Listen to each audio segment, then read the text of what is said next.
First of all good morning my dear soldiers. मैं आप सबका स्वागत करता हूँ अपने चैनल पर। और आज मैं आपके सामने पॉलिटिकल साइंस का पार्ट नंबर 3 लेके आया हूँ, जिसमें मैं आपको अभी तक के सबसे मोस्ट इम्पॉर्टेंट टॉपिक पढ़ाऊंगा। सबसे पहला टॉपिक देख लीजिए आप लोग, डीपीएसपी होगा हमारा। फिर fundamental rights, fundamental duty sorry fundamental rights मैंने आपको कल वाले वीडियो में पढ़ा दिया है, ठीक है। और जितने भी इंपॉर्टेंट क्वेश्चन बन सकते हैं उस टॉपिक से वो भी मैंने आपको कल कराया है। फिर यूनियन एग्जीक्यूटिव, ठीक है, जिसमें टर्म्स होगा कितना। फिर प्रेसिडेंट है हमारे, प्रेसिडेंट वाला टॉपिक। फिर उसके बाद यूनियन लेजिस्लेटिव, ठीक है, यूनियन लेजिस्लेटिव में राज्यसभा आता है, लोकसभा आता है। फिर जो सुप्रीम कोर्ट और हाई कोर्ट से रिलेटेड जो पॉइंट है वो भी मैं आपको करवाऊंगा, ठीक है। तो आज का हमारा सेशन थोड़ा लंबा होगा, 10 से 15 मिनट का। तो आप लोग प्लीज़ अपनी तरफ से अपने पूरा सेशन देखिए, बहुत इंपॉर्टेंट है आपके लिए, ठीक है। और ज़्यादा से ज़्यादा अपने दोस्तों को शेयर कीजिए चैनल को, ठीक है। तो विदाउट टाइम वेस्टिंग हम लोग तिरंगे को सल्यूट करके अपना क्लास स्टार्ट करते हैं। तो सबसे पहला जो हमारा पॉइंट है डीपीएसपी, ठीक है। देखिए डीपीएसपी का जो फुल फॉर्म होता है directive principle of state policy होता है, ठीक है। अब ये किस आर्टिकल के अंदर आता है, तो आर्टिकल 36 से आर्टिकल 51 के अंडर में आता है, ठीक है।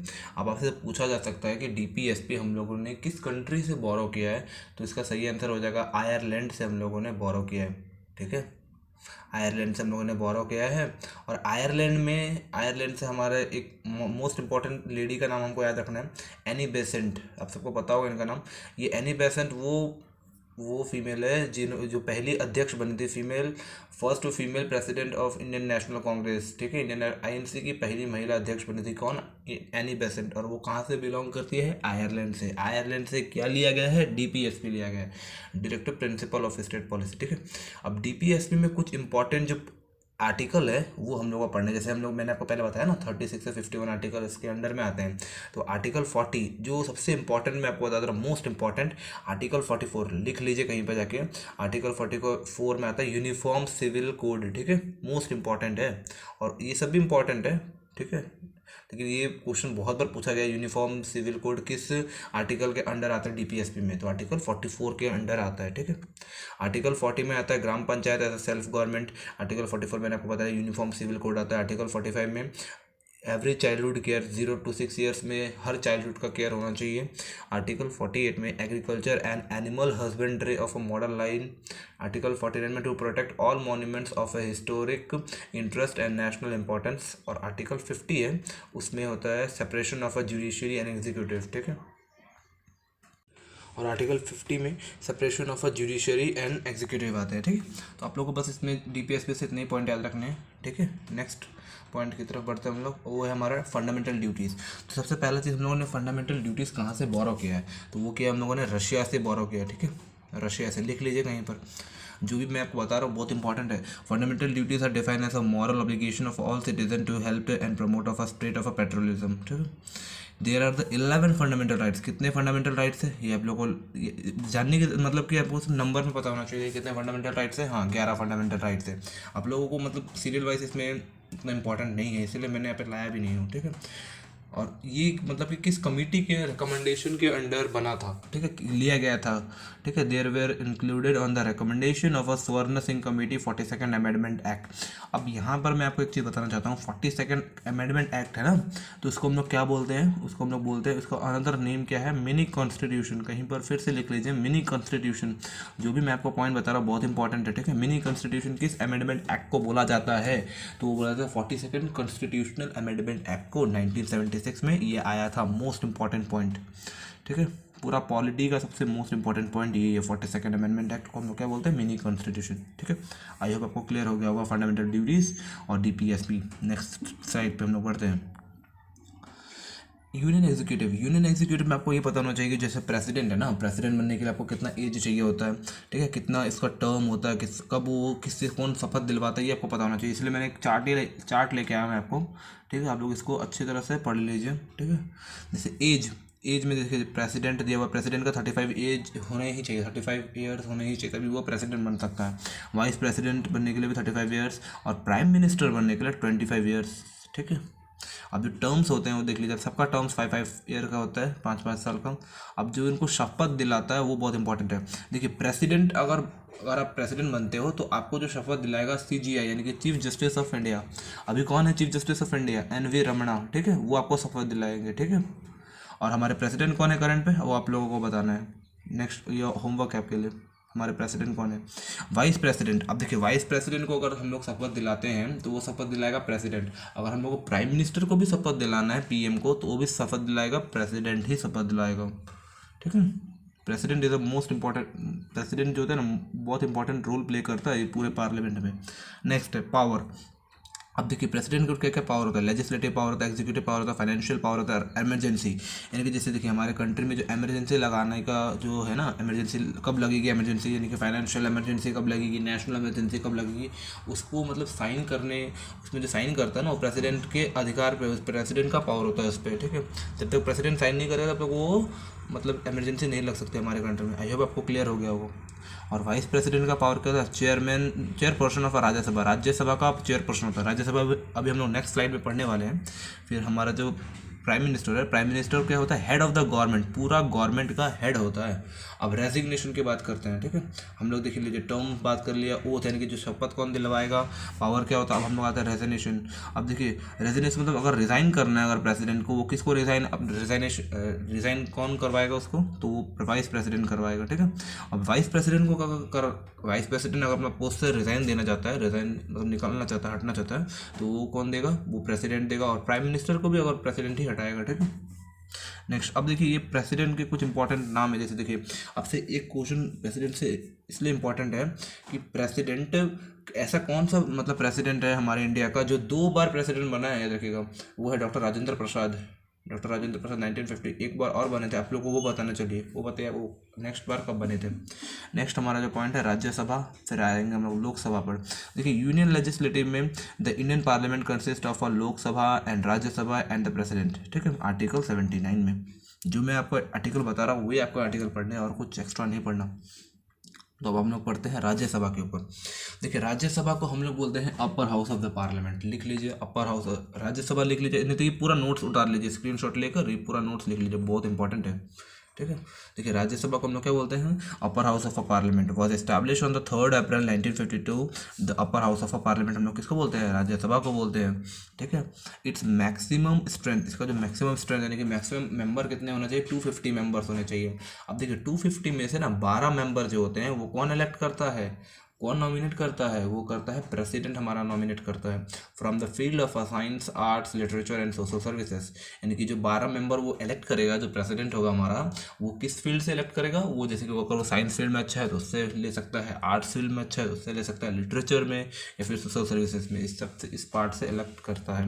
Next point, its member are indirectly elected by the state legislative, 1/3 of the member retired every second year. ये मोस्ट इंपॉर्टेंट पॉइंट है, यानी कि 1/3। अगर देख लीजिए अगर राज्यसभा का भी मैंने आपको बताया कितना मेंबर होते हैं, 250 मेंबर होते हैं ना, तो 250 इसको अब कर लीजिए, यानी कि 1/3 मेंबर रिटायर होते हैं हर साल। मतलब ऑलमोस्ट अगर इसको काटोगे आप लोग, 3 × 24, 1 3 दूने 6, मतलब ऑलमोस्ट 83 मेंबर हर साल उसको रिटायर्ड होना पड़ता है, ठीक है। हर साल उसको मतलब 83 हटाएंगे और 83 फिर नया लेंगे ना। Next point, it is a permanent body, ये वाला पॉइंट लास्ट पॉइंट है लेकिन most valuable point.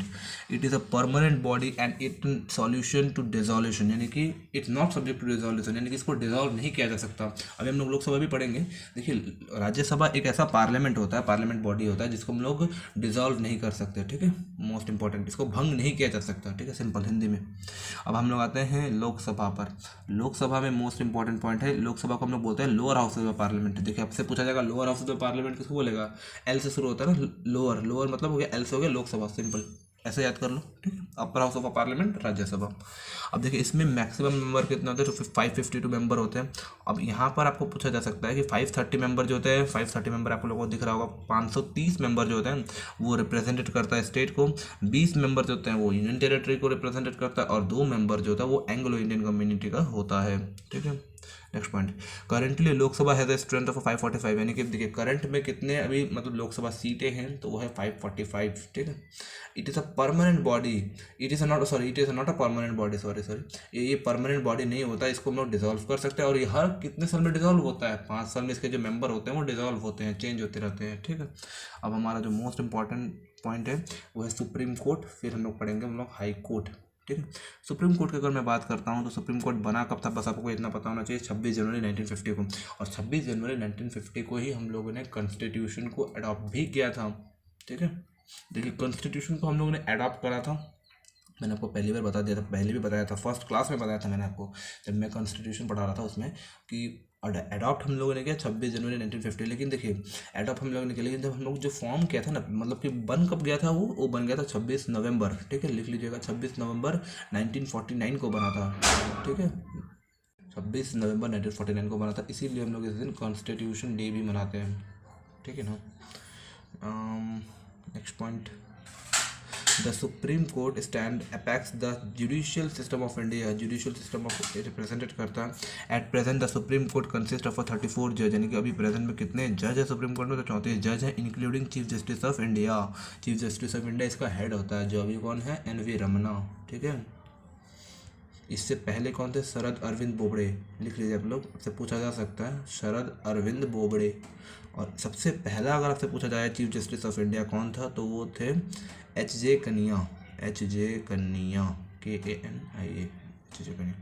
Next point, जज hold the office until attain the age of 65 years. अब देखिए सुप्रीम कोर्ट का जो जज होता है उसका मतलब टेन्योर कितना दिन का होता है, आप लोगों को पता होना चाहिए। सुप्रीम कोर्ट का जो जज होता है ना, उसका जो टेन्योर होता है वो 65 ईयर्स का होता है।